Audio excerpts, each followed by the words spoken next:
Alright, so in my previous video, which probably you shouldn't have even watched, I just explained why I think zero tolerance is stupid, and basically because it's just super unrealistic and unfair. Um, that's just not something that you can ask of human beings to understand this 21st century concept of morality, follow it, and never fuck up. There you go. So zero tolerance for any rule in any situation, any institution. I understand why it seems true to us, and that's because we evolved to sort of nip things in the bud, basically. But the number of CEOs that made one mistake and then were fired, and experts are like, "Yo, the company's like real experts, psychology experts, not the experts you see on TV." They're like, "Yo, why does this company keep fucking itself up by switching CEOs when the next CEO is just gonna also do something and they're gonna just have to get another CEO? Whereas you might as well keep on the guy that's most likely learned from his mistakes." All right, how long was that? All right, just zero tolerance is stupid, and the reason that zero tolerance is stupid, and here's what the good news is today. All right, let's start over.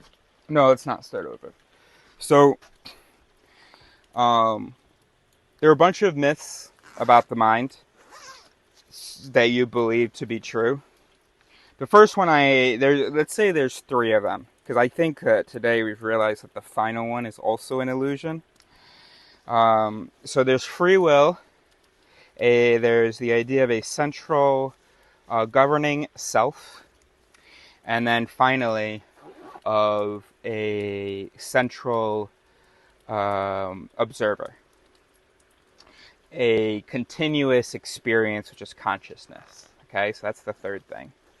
So you've got one, we've got this idea that, it's just like, if I want to pick up that pen, I just like somehow create that desire somehow just like created in my mind, and I'm like, and then there's a physical process after that involves cause and effect, but there's some big bang point every time I like make a decision, because there's apparently no cause to my decision, my whatever. It's just this free controlling of my body mechanisms, I guess. And which is why it's so fucking stupid. Anybody who thinks that I'm sorry, that's harsh. But you know the idea of parallel universes, and then there are these branches every time a choice is made? Why do you think we're so special? That literally, like, the universe stops being physical. Our decision process is somehow outside the physical universe and serves as a little big bang, a little something from nothing that then creates these two new universes.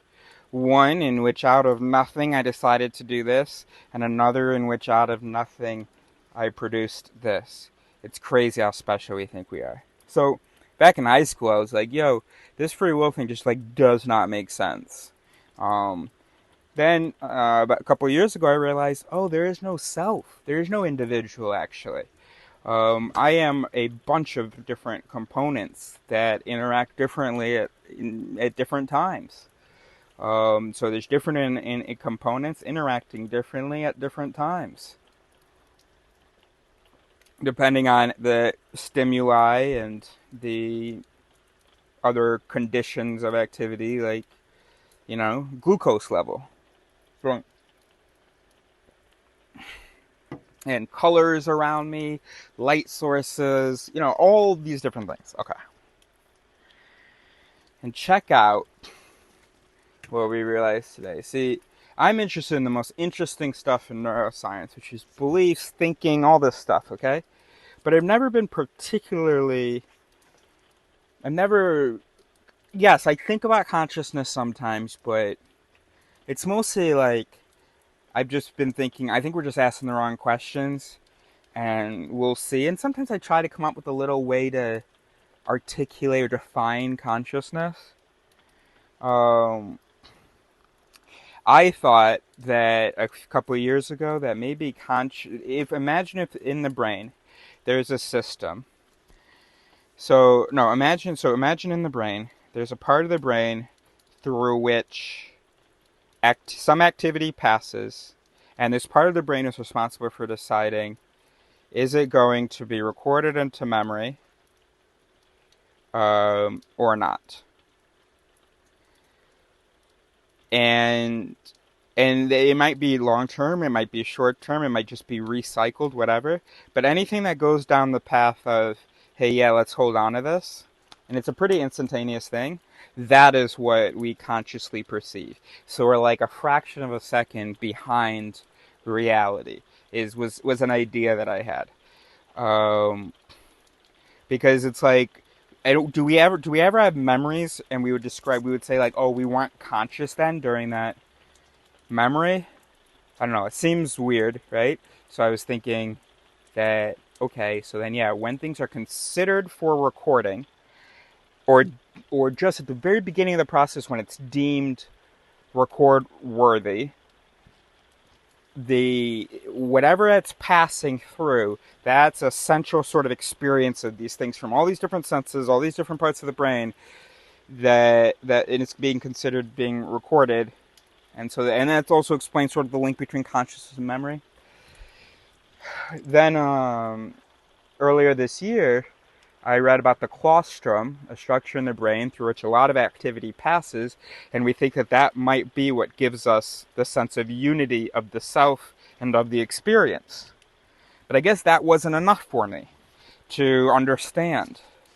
And then I just read this one line.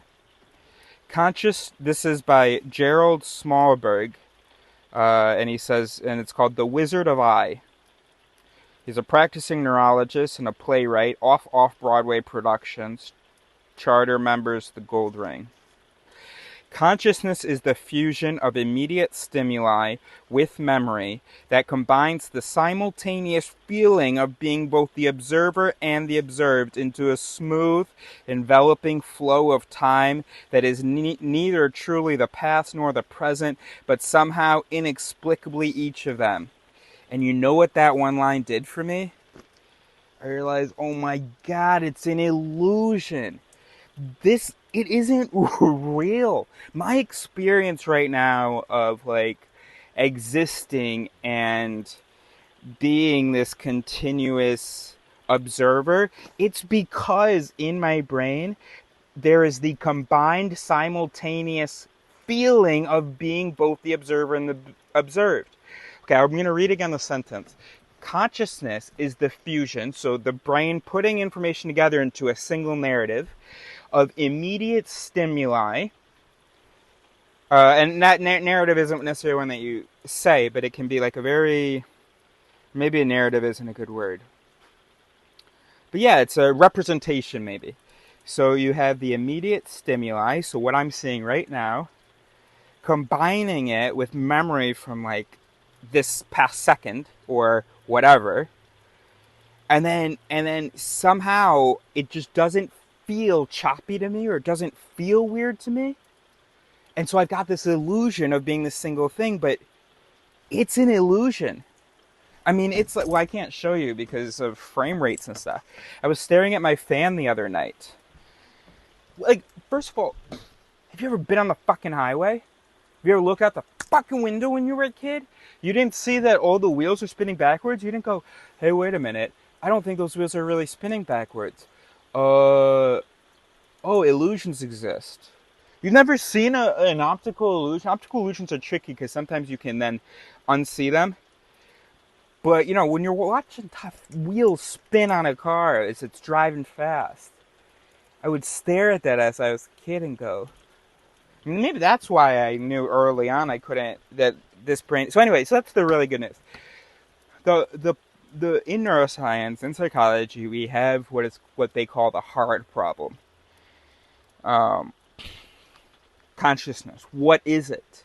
We don't even really have a definition for it, right? We have no way of testing it because we don't have a definition for it. It's not memory, because you take away memory, a person can still be described as conscious. It's not about being able to express something, because even without language or facial expression, we can say that someone is like locked in there and they're still conscious.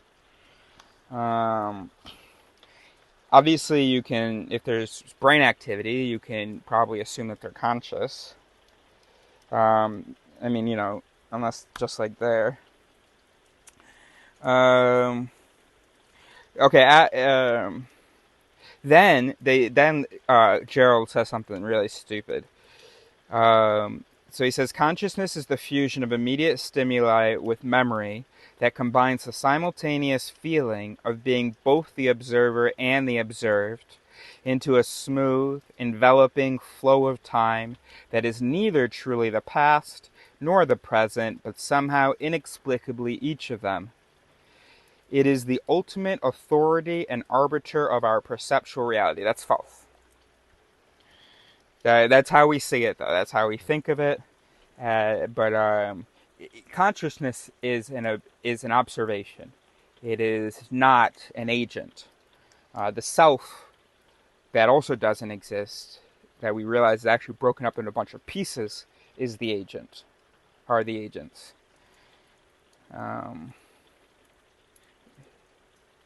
It is definitely not the arbiter of our perceptual reality. It probably follows from our interpretations of our perceived reality. But maybe I'm not understanding that. So anyways, that's very exciting. Now we don't have to have that in the back of our minds anymore, the consciousness thing. For 15 years I've had this in the back of my mind or longer. What is consciousness? What is the mind? What is the self? What is the experience of this? And because I often think about how, because of people experiencing, they think, their mind, or having an experience, which is true, they think that they know things about how it works, which is how they still say, how many years since Phineas Gage took an iron rod through the brain and we were like, holy shit, personalities in the brain? How many years since then? That was 1848. Put the note here. 1848, Inber 13 Shadi. In your date system, that would be September 13th, 1848. And your date system doesn't really naturally include the day of the week, but it was a Wednesday.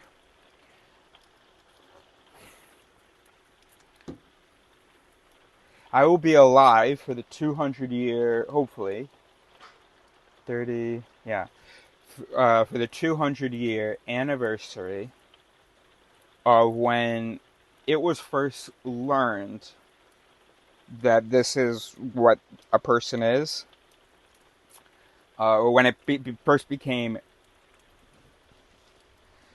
painstakingly obvious. And I'm gonna ask somebody, hey, what are you? And I wonder whether, like yesterday or the day before, a person will say, oh, well, I feel like it's here, when I know something or when I want something, it's here. And then I explain, right, because that's connected to their brain. But the activity is all happening here. But then because there are signals being sent here to change feelings here, not like mental feelings, but literally sensory feelings, like, then you think that the mental activity happened here. That's wrong. That's wrong. Before, the Egyptians thought that the brain just cooled the blood. They thought that the heart was the self. I get why you would think that.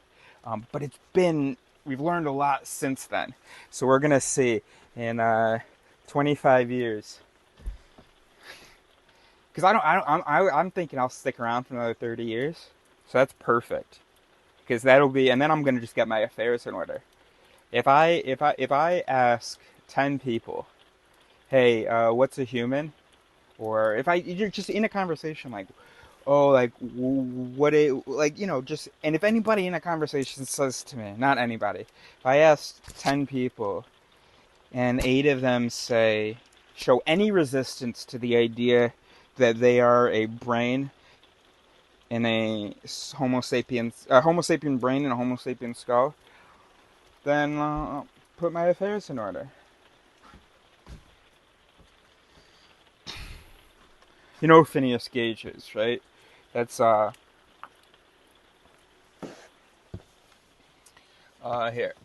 Let's see. It says. All right. Okay. So he was a railroad construction foreman, remembered for his improbable survival of an accident in which a large iron rod was driven completely through his head, destroying much of his brain's left frontal lobe. And for that injury's reported effects on his personality and behavior over the remaining 12 years of his life, effects sufficiently profound that friends saw him, for a time at least, as no longer Gage. Long known as the American Crowbar case, once termed the case which more than all others is calculated to excite our wonder, impair the value of prognosis, and even to subvert our physiological doctrines, Phineas Gage influenced 19th century, or is it finest? 19th century discussion about the mind and brain, particularly debate on cerebral localization, and was perhaps the first case to suggest the brain's role in determining personality, and that damage to specific parts of the brain might include specific mental changes. Maybe. Alright. Went through the orbital prefrontal cortex like that. No, sorry, like that. And y'all are not convinced. Which means you're definitely not going to be convinced. If that in almost 175 years, I mean, now we literally have scans. We literally, like, you think about this and we see activity over here in the brain. Literally, we change this part of the brain and we see this. I just don't even understand what the confusion is. Alright, I'm gonna get upset.